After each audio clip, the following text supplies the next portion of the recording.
Hello बच्चों, previous video में आप लोगों ने पढ़ा था about the Dalton's law of partial pressure. Then उसके बाद उसी वीडियो में हम लोगों ने ग्राम्स लॉ ऑफ डिफ्यूजन पढ़ के रखा है, उसके ऊपर के क्वेश्चंस भी बना के देखे हैं। स्टेट्स ऑफ मैटर में बहुत ही ज़्यादा इम्पोर्टेंट पॉइंट होता है about the gaseous state properties. Gaseous state के कैरेक्टरिस्टिक्स के बारे में हमें यहाँ पे बहुत स्टडी करनी होती है। एंड वहाँ जाने से पहले, आगे बढ़ने से पहले हम लोगों को गैसियस स्टेट के ऊपर डिपेंडेंट जो थ्योरी होती है, जो मोस्ट इम्पोर्टेंट थ्योरी होती है, उस थ्योरी को हमें समझ के रखना पड़ेगा, तभी हम लोग आगे के डेरिवेशंस एंड न्यूमेरिकल्स को बना सकते हैं। गाइस, आज हम लोग डिस्कस करने वाले हैं kinetic theory of gases. Kinetic theory of gases, that is in short it is abbreviated as KTOG। Now kinetic theory of gas, इसके पोस्टुलेट्स पढ़ने हैं तो उसके पहले आप लोग एक अज्यूम करके रखिए कि आप लोगों के पास एक कंटेनर है एंड इस कंटेनर में हम लोगों ने गैस फिल करके रखी है। अब गैस फिल करके रखी है तो उस गैस के ढेर सारे मॉलिक्यूल्स, बराबर ना, उस गैस के ढेर सारे मॉलिक्यूल्स इस कंटेनर के अंदर होंगे। जस्ट अज्यूम कि हम लोग कुछ मॉलिक्यूल्स को ऐसे यहाँ पर शो कराते हैं, ठीक है। अब देखिए इस थ्योरी के पोस्टुलेट्स के कहने क्या है, हम लोग देखते हैं एक एक पोस्टुलेट्स। पहला पोस्टुलेट क्या कहता है कि all gases consist of tiny मतलब छोटे, टाइनी डिस्क्रीट पार्टिकल्स, जिसे हम लोग कहते हैं मॉलिक्यूल्स। क्या कहता है कि सारे के सारे जो गैसेस हैं ये किससे बने होंगे, स्मॉल टाइनी पार्टिकल्स, जिसे हम लोग क्या कहते हैं, मॉलिक्यूल्स कहते हैं, या फिर एटम भी कह सकते हैं। क्योंकि इनर्ट गैसेस की अगर आप लोग बात करते हैं तो इनर्ट गैसेस कौन कौन से हैं, हीलियम, देन उसके बाद नियॉन, देन उसके बाद आप लोगों ने argon, krypton, xenon and radon.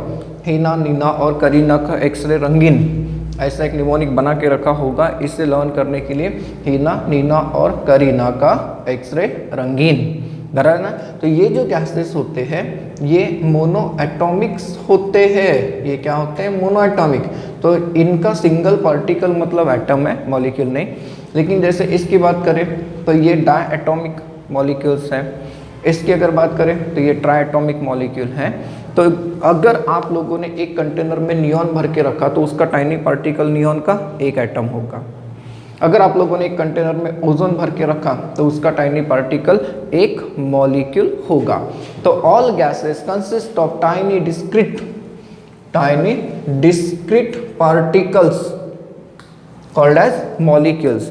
Now in molecules की खासियत क्या है, जैसे मान लीजिए कि ये पूरे मॉलिक्यूल एक कच गैस के हैं, तो एक कच गैस के अगर है तो इसका जितना मास होगा उतना मास इसका भी तो होना चाहिए, बराबर है। इसका जितना वॉल्यूम होगा उतना वॉल्यूम क्या होना चाहिए, इसका भी होना चाहिए। देखिए all gas molecules of same guys have same mass and volume, same mass and volume. इसका मतलब ये है कि अगर आपने इसके कंपैरिजन में कोई दूसरी गैस ले ली तो उस गैस के मॉलिक्यूल का साइज, उस गैस के मॉलिक्यूल का मास अलग अलग रहेगा। Means different molecules of different gases will have different mass and different volume. But अगर एक ही गैस के मॉलिक्यूल्स की बात करते हैं तो all the molecules of the same gas will have same mass as well as same volume. Postulate number 1 clear. Number 2 की तरफ चलिए, क्या कहता है, all the gas molecules are in continuous random motion and collide with each other and with the walls of the container। now इसका मतलब क्या है, इस कंटेनर के अंदर जितने भी गैस के मॉलिक्यूल्स हैं, ये गैस के मॉलिक्यूल्स एक जगह पे तो होंगे नहीं, ये कंटिन्यूअसली क्या होंगे, मोशन में होंगे। और कंटिन्यूअसली जब ये मोशन में होंगे तो ये आपस में टकराएंगे। सपोज करिए ये एक मॉलिक्यूल है, दूसरा मॉलिक्यूल अगर इस डायरेक्शन में आ रहा है तो धीरे धीरे जब ये यहाँ पर आ जाएंगे तो ये दोनों एक दूसरे के ऊपर क्या हो जाएंगे, कोलाइड हो जाएंगे कोलाइड, ठीक है। सिमिलरली जब ये मॉलिक्यूल इस साइड में जा रहा होगा तो किसके ऊपर टकराएगा, on the wall of the container, बराबर है ना। तो जब ये मॉलिक्यूल्स यहाँ पर टकराएंगे, आपस में कोलाइड्स होंगे and with the walls of the container collides होंगे, तो उसके कारण आपको एक प्रॉपर्टी मिलेगी, that is nothing but the pressure of the gas. क्यों, क्योंकि प्रेशर आप लोग क्या पढ़ते हो, that is the force acting upon area ना, बराबर है ना। पढ़ते हैं हम लोग, force is equal to what, pressure upon area. तो यहाँ पर जब ये टकराएगा, फोर्स अप्लाई करेगा इस एरिया के ऊपर, तो यहाँ पर जनरेट क्या हो गया, प्रेशर। हर एक मॉलिक्यूल्स के कारण प्रेशर क्रिएट होगा एंड टोटल मॉलिक्यूल्स के कारण जो प्रेशर क्रिएट होगा it will be the pressure of the gas. Third one, the pressure of the gas, वही है। The pressure of the gas arises due to collision of all the gas molecules with wall of container. बराबर है ना, gas का जो pressure है वो किसके कारण आ रहा है, due to the collision of the gas molecules on the wall of the container. जब ये वॉल ऑफ द कंटेनर के ऊपर टकराएगा तो आप लोगों को क्या मिलेगा, प्रेशर मिलेगा। ठीक है, ये भी क्लियर है। देन फोर्थ, सर इतना छोटा सा, all the collisions are elastic, all collisions are elastic in nature. इसका मतलब क्या, मतलब ये कि जब ये दो मॉलिक्यूल्स आपस में टकराएंगे, जब ये दो मॉलिक्यूल्स आपस में टकराएंगे, कोलिजन होगा, तो कोलिजन होने के बाद इनका डायरेक्शन चेंज होगा। सपोज करिए कि ये इधर जाता है और ये इधर जाता है, बराबर है। तो जब इनका डायरेक्शन चेंज होगा तो क्या इनकी वेलोसिटी चेंज होगी, नहीं। क्यों, क्योंकि परफेक्टली इलास्टिक कोलिजन्स है, मतलब टकराएगा वापस आ जाएगा। डायरेक्शन चेंज कर सकता है, बराबर ना, डायरेक्शन चेंज कर सकता है, लेकिन टकराएगा और वापस आ जाएगा। तो इनका मोमेंटम, इनकी वेलोसिटी चेंज होने वाली है क्या, नहीं होने वाली है। क्यों, क्योंकि सारे के सारे जो कोलिजन्स हैं ये कैसे होंगे, परफेक्टली इलास्टिक होंगे। क्लियर है ये भी पोस्टुलेट। द नेक्स्ट पोस्टुलेट क्या कहता है, kinetic energy is directly proportional to temperature. Gas के मॉलिक्यूल जब यहाँ पर मूव कर रहे हैं तो they will possess kinetic energy and that kinetic energy is does not depend on the pressure as well as volume, it depends only on the temperature and hence हम लोगों ने लिखा है कि kinetic energy is directly proportional to temperature. यहाँ पर आप लोग एक्सप्लेनेशन क्या बनाएंगे कि kinetic energy of all the gas molecules is depend only on the temperature. Then next postulate क्या कहता है, at high temperature and low pressure, high temperature and low pressure, ऐसे केस में क्या होता है, there is no any kind of intermolecular force between the gas molecule.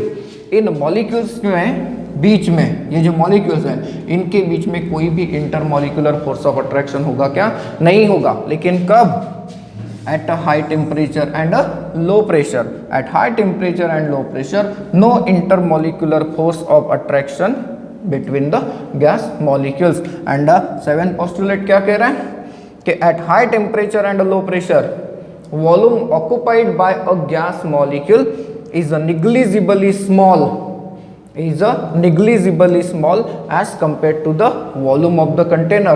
सोचिए अब इस पोस्टुलेट्स को, क्योंकि आगे ये आप लोगों को बहुत हेल्प करेगा। यहाँ पर कोई भी गैस फील होगी, सपोज करिए कि इसका वॉल्यूम है V, तो यहाँ पर लाखों करोड़ों मॉलिक्यूल्स होंगे भैया, बराबर ना, लाखों करोड़ों मॉलिक्यूल्स होंगे गैस के।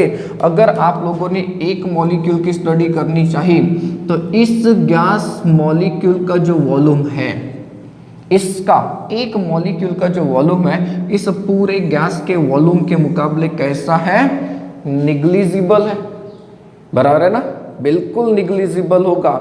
एक गैस मॉलिक्यूल का जो वॉल्यूम है it is negligible as compared to volume of the total gas present in the container and hence volume of a gas is equal to क्या बन जाएगा, volume of a container। सारे gas का volume, सारे gas molecules का volume इतना है, अकेले गैस का मॉलिक्यूल जो है उसका वॉल्यूम क्या है, इसके मुकाबले निग्लिजिबल है। तो ये काफ़ी इम्पोर्टेंट पोस्टुलेट्स होते हैं। देन इसके बाद अगर हम लोग एक और पोस्टुलेट की बात करते हैं तो इस मॉलिक्यूल के ऊपर कोई ग्रेविटी अप्लाई होगी क्या, नहीं। ये मॉलिक्यूल डायरेक्ट नीचे नहीं आएगा, ये मॉलिक्यूल धीरे धीरे धीरे धीरे धीरे ऐसे ऐसे घूम के आएगा, देखिए ऐसे घूम के आएगा। तो डायरेक्टली कोई ग्रेविटी इसके ऊपर अप्लाई हो रही क्या, नहीं। तो ये है काइनेटिक थ्योरी ऑफ गैस, बराबर है, काइनेटिक थ्योरी ऑफ गैस। अब यहाँ एक और चीज़ समझ के रखिए, आगे जाने से पहले अगर हम लोग किसी भी गैस मॉलिक्यूल की वेलोसिटी की बात करते हैं, कोई भी गैस मॉलिक्यूल, जैसे मान लीजिए ये कोई एक मॉलिक्यूल है, इसकी वेलोसिटी हम लोग रिप्रेजेंट करते हैं बाय u, बराबर है। तो ये जो u मैंने लिखा, इस u का एक्चुअल सिग्निफिकेंस समझ के रखिए। क्या ये सिर्फ एक ही डायरेक्शन में जा सकता है, नहीं। ये एक ही डायरेक्शन में जा सकता है क्या, नहीं। ये तो तीनों डायरेक्शन में जा सकता है, जा सकता है ना, तीनों डायरेक्शन में जा सकता है। मतलब यहाँ पर जाते समय इसकी वेलोसिटी अगर है u1x, ठीक है, इसकी वेलोसिटी हम लोग मानते हैं u1, तो यहाँ पर जाते समय इसकी वेलोसिटी क्या हो जाएगी, अगर ये z एक्सिस है तो u1z हो जाएगी, ये अगर y एक्सिस है तो क्या हो जाएगी, u1y हो जाएगी। देखिए वेलोसिटी ऑफ अ मॉलिक्यूल, ये समझ के रखना है।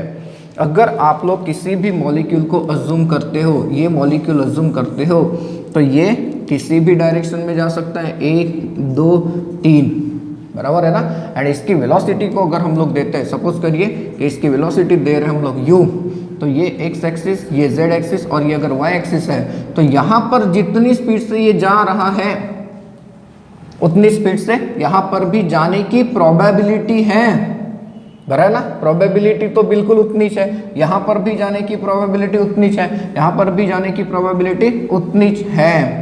मतलब ये जो पॉइंट है बस इसे बराबर समझ के रखिए। आप लोगों को काइनेटिक थ्योरी ऑफ गैसेस के ऊपर जो डेरिवेशन होता है, जिसे हम लोग काइनेटिक गैस इक्वेशन कहते हैं, वो समझने में हेल्प होगी। तो गैस मॉलिक्यूल की जो वेलोसिटी है उसके बारे में समझ के रखिए, वो इक्वली किसी भी डायरेक्शन में जा सकता है ना, इक्वली किसी भी मॉलिक्यूल में किसी भी डायरेक्शन में जा सकता है।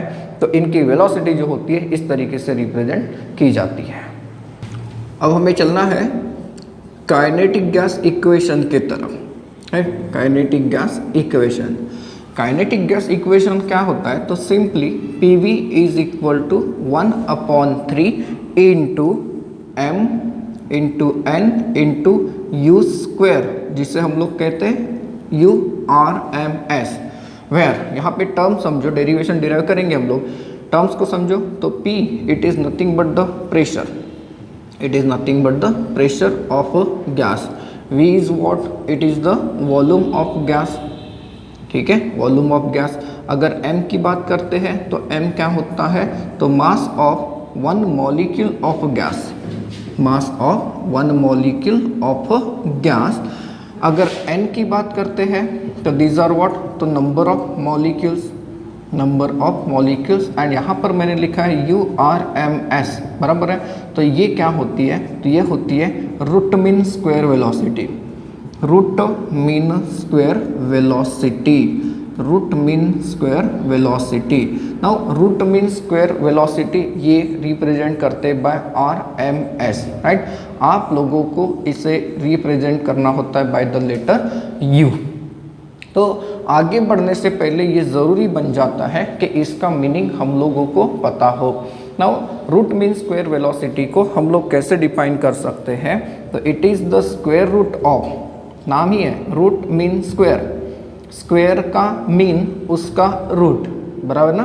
तो it is the square root of, it is the square root of the mean of square of different speeds, of different speeds of molecules of a gas, of molecules of a gas। देखिए इसकी definition मैंने लिखी, it is the square root of the mean of square of different speeds of molecules of a gas। means consider करिए कि let u1 u2 and u3 और etcetera, ये बहुत सारे हैं, यहाँ तक है un, be the velocities, be the velocities of n molecules। देखिए आपके पास n मॉलिक्यूल्स है, ढेर सारे मॉलिक्यूल्स हैं, ठीक। उसमें से एक मॉलिक्यूल की वेलोसिटी u1 दिया, दूसरे की u2 दिया, तीसरे की u3 दिया। n मॉलिक्यूल अगर होगा तो उसकी वेलोसिटी क्या दिया आप लोगों ने, un से रिप्रेजेंट किया। तो ऐसे केस में अगर आप लोगों को RMS निकाल के देना है, that is root mean square velocity निकाल कर देनी है, तो root mean square is equal to क्या हो जाएगा, देखिए u1 का स्क्वायर प्लस u2 का स्क्वायर प्लस u3 का square, right, plus dash dash dash un का square divided bye n, total number of molecules, and इसका क्या स्क्वायर रूट, बराबर है, इसका स्क्वायर रूट, तो ये हो जाता है URMS, दैट इज URMS मतलब रूट मीन स्क्वायर वेलोसिटी। तो रूट मीन स्क्वायर वेलोसिटी क्या है? It is the square root of है, it is the square root of the mean of squares of different speed of molecules at different molecules of a gas. देखिए square उसका mean कैसे लेते हैं आप लोगों को पता है, टोटल मॉलिक्यूल्स की velocity divided by number of molecules. तो ये है RMS जो कि आप लोगों को काइनेटिक गैस इक्वेशन डिराइव करने में हेल्प करेगा।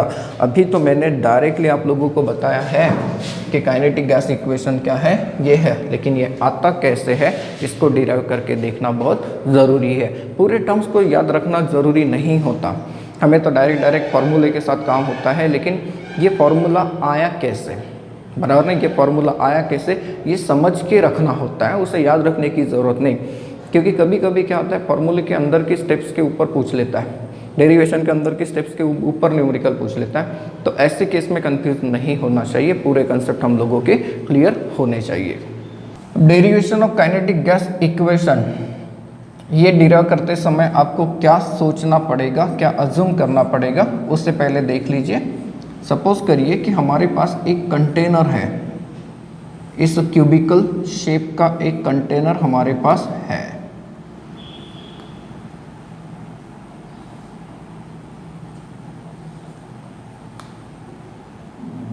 ठीक, एंड इसके अगर हम लोग पूरे एक्सिस को समझते हैं तो ये लीजिए, इसके एक्सिस बना के रख देते हैं। एक सपोज करिए this is x axis, this is y axis and this is z axis. ठीक, नाउ अज्यूम इस कंटेनर के अंदर आपके पास है गैस जिसके n मॉलिक्यूल्स प्रेजेंट है, n मॉलिक्यूल्स प्रेजेंट है, एंड ये हो गया इस कंटेनर का एक साइड का wall. This is what, wall of the container, आपको बराबर अज्यूम करते हुए जाना है। एंड मान लीजिए कि हम लोग इस सिंगल गैस मॉलिक्यूल की स्टडी ऑफ करेंगे, सिंगल गैस मॉलिक्यूल। ठीक है, यह है single gas molecule, single gas molecule, and इसका अगर हम लोग मास देखते हैं तो इसका मास हम लोग मान लेते हैं m। क्या मान लेते हैं? इसका मास हम लोग मान लेते हैं m मान लेते हैं। नाउ यहाँ पर ये जो गैस का मॉलिक्यूल है, इस गैस के मॉलिक्यूल्स की वेलोसिटी के बारे में सोचिए। गैस का जो मॉलिक्यूल है उसकी वेलोसिटी अगर हम लोग देखना चाहते हैं, उसकी वेलोसिटी अगर आप लोग बताना चाहते हैं, तो उसकी जो वेलोसिटी रहेगी, इसकी जो मूवमेंट की पॉसिबिलिटी रहेगी, इसकी मूवमेंट की पॉसिबिलिटी को समझने की कोशिश करिए। ये अगर इस डायरेक्शन में मूव करता है, that is move on velocity के साथ, तो इसका ये मतलब है कि ये इस साइड में भी तो मूव कर सकता था, इस साइड में भी मूव कर सकता था, इस साइड में भी मूव कर सकता था विथ इक्वल प्रोबेबिलिटी, क्योंकि हमें नहीं मालूम ना वो किस डायरेक्शन में मूव कर रहा है। तो प्रोबेबिलिटी के हिसाब से अगर देखें तो सारे डायरेक्शन में वो मूव कर सकता है। तो इसे हम लोग कह देते हैं दैट इज UX1, इसे हम लोग कह देते हैं UY1। ठीक है, इसे हम लोग कह देते हैं UY1 एंड इसे हम लोग कह देते हैं UZ1। तो ये इक्वली किसी भी डायरेक्शन में क्या कर सकता है, मूव कर सकता है। ये जो गैस का मॉलिक्यूल है ये किसके ऊपर टकराएगा? इस कंटेनर के ऊपर। सपोज ये है गैस का मॉलिक्यूल और यहाँ पर है कंटेनर का ये वॉल, जिसके ऊपर ये क्या होने वाला है, टकराने वाला है। तो इसका जो मास है ये क्या है, m है, एंड इसकी जो वेलोसिटी हो जाएगी अब ये क्या हो जाएगी, that is m into UX1। ठीक है, m इंटू UX1। तो ये जब यहाँ पर टकराएगा तो इसने कितना डिस्टेंस ट्रैवल किया होगा, L। ठीक है, इसने कितना डिस्टेंस ट्रैवल किया, L, और टकरा के वापस आएगा। टकरा के जब वापस आएगा तो इसका मोमेंटम अभी भी क्या होगा, दैट इज MUX1।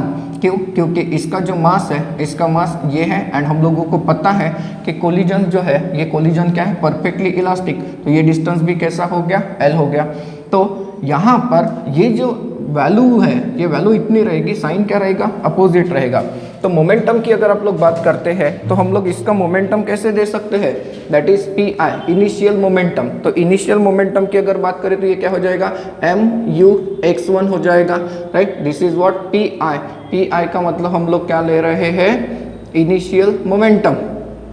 ठीक है, इनिशियल मोमेंटम हम लोग ले रहे हैं, तो फिर पी एफ मतलब फाइनल मोमेंटम, तो फाइनल मोमेंटम क्या हो जाएगा, तो उतना हो जाएगा, that is minus M U X one हो जाएगा।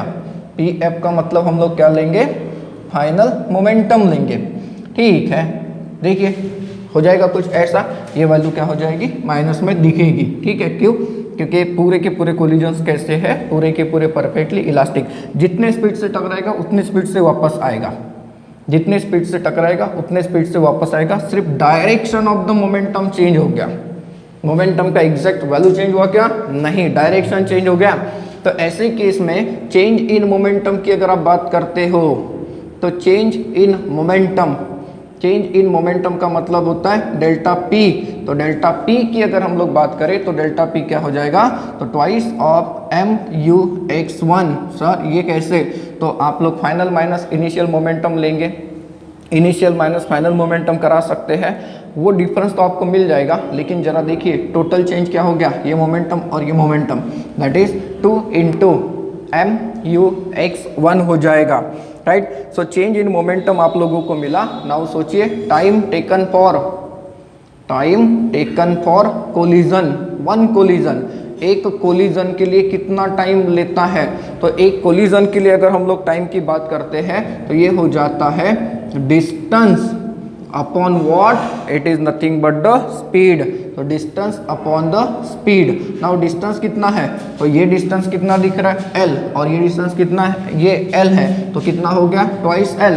एंड अगर हम लोग स्पीड की बात करते हैं तो स्पीड की अगर बात करें तो हम लोगों ने क्या लिया है, u x1 लिया है, दिया है कि नहीं लिया है। So therefore force exerted on the wall, तो force exerted on the wall की अगर हम लोग बात करते हैं तो ये होता है change in momentum divided by change in time, change in momentum divided by change in time.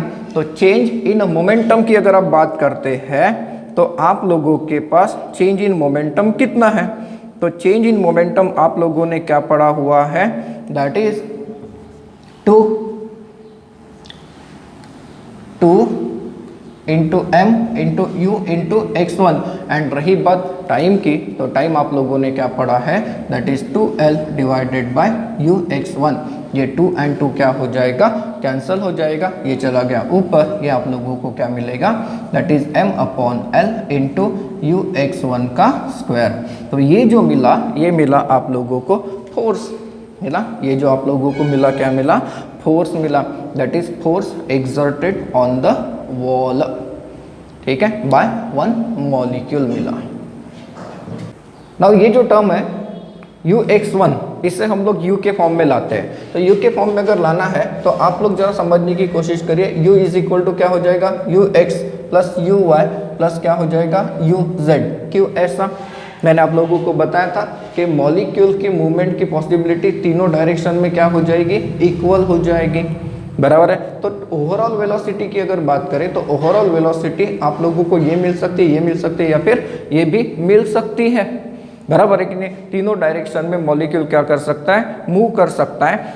So therefore यहाँ पर अगर हम लोग देखें तो u is equal to U X plus U X कर सकता हो। क्यों कर सकता हो, क्योंकि U X is equal to U Y हो सकता है, इज इक्वल टू क्या हो सकता है, यू जेड हो सकता है। सो देयरफॉर यू स्क्वायर की अगर हम लोग बात करते हैं तो यू स्क्वायर अगर हम लोग अप्लाई करना चाहते हैं तो U square is equal to क्या हो जाएगा, ये 3 टाइम्स है, इसका क्या हो जाएगा, स्क्वायर हो जाएगा, होगा कि नहीं होगा। So therefore U X square is equal to क्या हो जाएगा, तो 1/3 ऑफ यू स्क्वायर हो जाएगा, 1/3 ऑफ द यू स्क्वायर हो जाएगा। एंड अगर हम लोग एक मॉलिक्यूल के ऊपर अप्लाई करते हैं तो ये क्या हो जाएगा, ये that is F due to one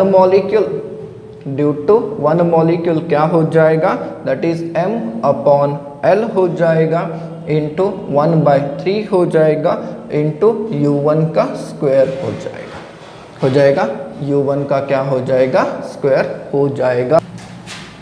now force due to n molecule क्या होगा, force due to n molecules, अगर हम लोग n मॉलिक्यूल्स के कारण फोर्स निकालते हैं that is F net is equal to क्या हो जाएगा, एक मॉलिक्यूल का फोर्स प्लस दूसरे मॉलिक्यूल का फोर्स प्लस तीसरे मॉलिक्यूल का force, that is m/l into 1/3 u1 square plus m/l into 1/3 u2 का square plus dash dash dash m/l into 1/3 into un का स्क्वायर हो जाएगा।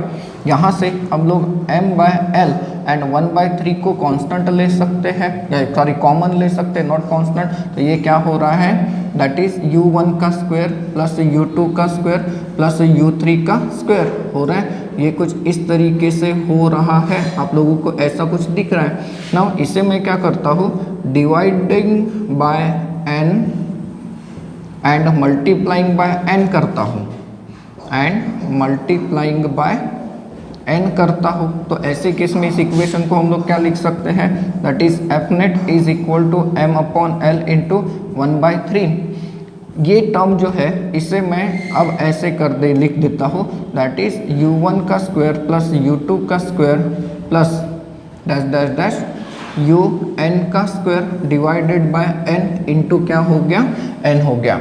नाउ आप लोग जरा देखिए, आप लोगों ने क्या पढ़ के रखा है, RMS वेलोसिटी, URMS क्या होता है, URMS होता है इसका square root, that is u1 का स्क्वायर प्लस u2 का स्क्वायर देन un का स्क्वायर डिवाइडेड बाय क्या होता है, n। तो ये जो टर्म है, ये टर्म क्या हो गई, तो that is URMS square is equal to क्या हो गया, u1 का स्क्वायर प्लस u2 का square plus dash dash dash un का स्क्वायर डिवाइडेड बाय क्या हो गया, n।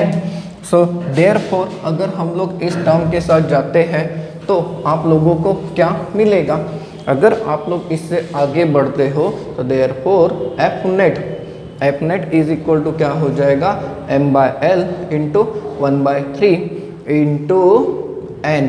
यहाँ पर ये n इधर आ गया, n इंटू क्या हो गया, URMS का स्क्वायर बन गया, बराबर है, ये बन गया स्क्वायर। नाउ प्रेशर की अगर आप लोग बात करते हैं तो प्रेशर इज इक्वल टू क्या देते हैं हम लोग, प्रेशर इज इक्वल टू देते हैं फोर्स अपॉन एरिया। तो फोर्स अपॉन एरिया, तो फोर्स क्या मिला, that is m/l into 1/3 into n into URMS का स्क्वायर डिवाइडेड बाय क्या हो जाएगा, एरिया l स्क्वायर। तो इसे मैं यहाँ पर लिख देता हूँ इंटू l स्क्वायर, मतलब ये हो गया, क्या हो गया, दैट इज l क्यूब। ठीक है, ये pressure P is equal to m/l cube into 1/3 into n into URMS का स्क्वायर। तो L cube is equal to क्या होता है, वॉल्यूम होता है, तो m/v into 1/3 into n URMS का square. So therefore PV is equal to क्या बन जाएगा गाइस, दैट इज और ये m रह गया, that is 1/3 m into n into URMS का क्या बन गया, स्क्वायर बन गया। ये जो इक्वेशन आता है ये हो गया kinetic gas equation for n molecules. क्या हो गया, kinetic gas equation for n molecules. अब अगर आप लोग 1 मोल के लिए इक्वेशन लिखना चाहते हैं तो ऐसे केस में हम लोग बना सकते हैं PV is equal to 1/3 into m into URMS का स्क्वायर।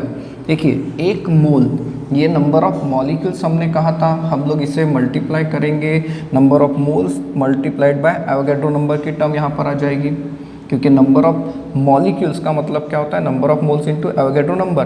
फिर उससे मल्टीप्लाई करेंगे बाय मास ऑफ 1 मॉलिक्यूल, तो क्या हो जाएगा, मोलर मास हो जाएगा। एंड देयरफॉर फॉर 1 मोल अगर आप लोग इसे अप्लाई करते हो तो ये बनेगा PV is equal to 1/3 into m into URMS का क्या हो जाएगा, ये स्क्वायर हो जाएगा।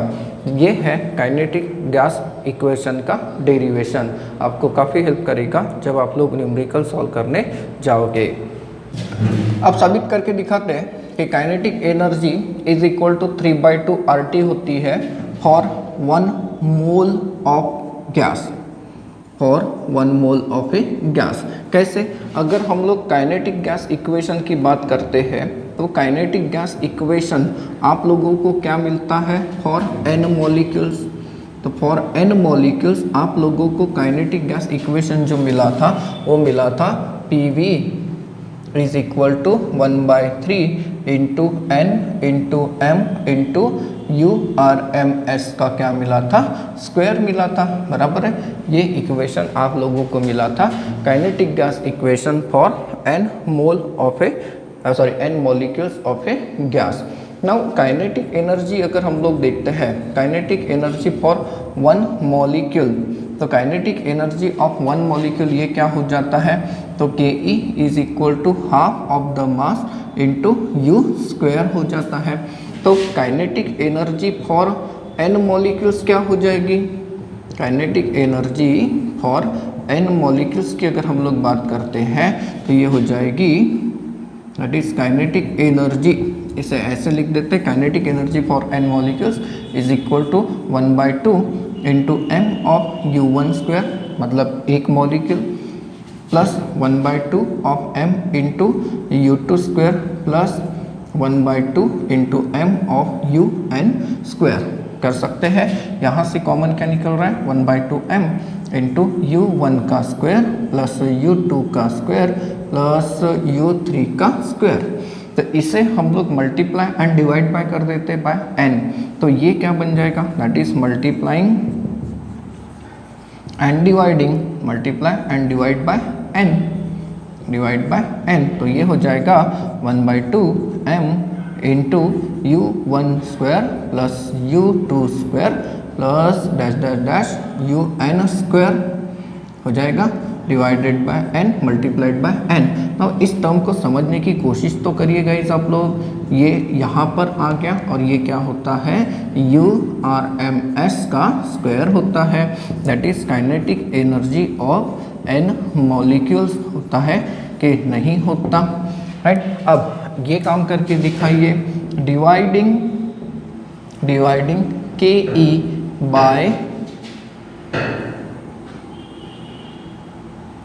PV, ठीक है, मतलब ये इक्वेशन नंबर 1 और ये क्या हो गया, इक्वेशन नंबर 2। तो इक्वेशन नंबर 2 को 1 से डिवाइड करके देखिए, you will get what, that is kinetic energy upon क्या मिलेगा, PV मिलेगा। काइनेटिक एनर्जी क्या दी आप लोगों ने, तो 1/2 m into n into URMS का स्क्वायर डिवाइडेड बाय ये क्या है, तो 1/3 है, तो 1/3 m into n into URMS का स्क्वायर, तो ये पूरी की पूरी टर्म कैंसिल हो जाएगी।